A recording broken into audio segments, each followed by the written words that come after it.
This is a video response to Isobel Wren's video, Ask a Nude Model. And I have a question.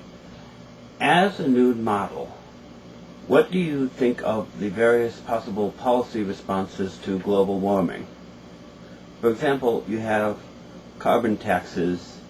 That's probably my favorite in principle, but a lot of people don't like carbon taxes because they think they're regressive, but they could be made progressive by doing a lump sum rebate so that poor people get back more than they put in. Carbon taxes requires some kind of dollars and cents estimate of how much damage is done by each additional unit of carbon-based fuels.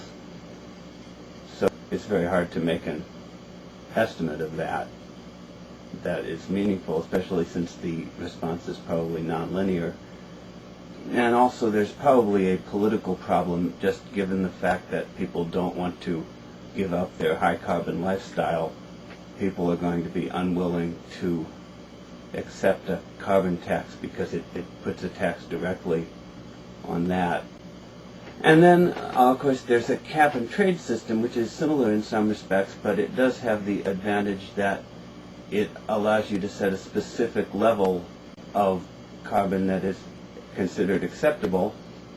And then there's sort of direct command and control approaches, like, for example, fuel economy standards.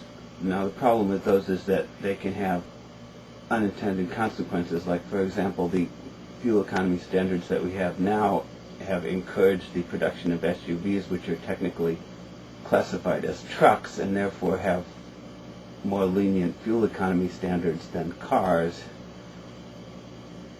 It turns out to be a very difficult bureaucratic issue, I guess, how to use command and control structures in a way that is effective in actually reducing global warming. Another problem with the fuel economy standards is that they may encourage people to drive more. If you get better fuel economy, you might end up driving more. And another approach would be intensive research, putting a lot of resources into research about how to deal with global warming, how to reduce global warming. The problem I have with that approach is that it doesn't guarantee success, so that there's a pretty good chance that you end up kind of destroying the atmosphere anyway. And then there's the issue of how to deal with other countries that aren't signed on to whatever global warming approach is used. The concern has been, I think, about China, for example, and the fact, for example, the U.S. imports a lot of things from China that produce a lot of greenhouse gases in their production. But if we just put a carbon tax or something like that, a cap and trade system within the U.S., it wouldn't take account of those things. So you might need a carbon adjustment tariff. Anyway, let me know what you think.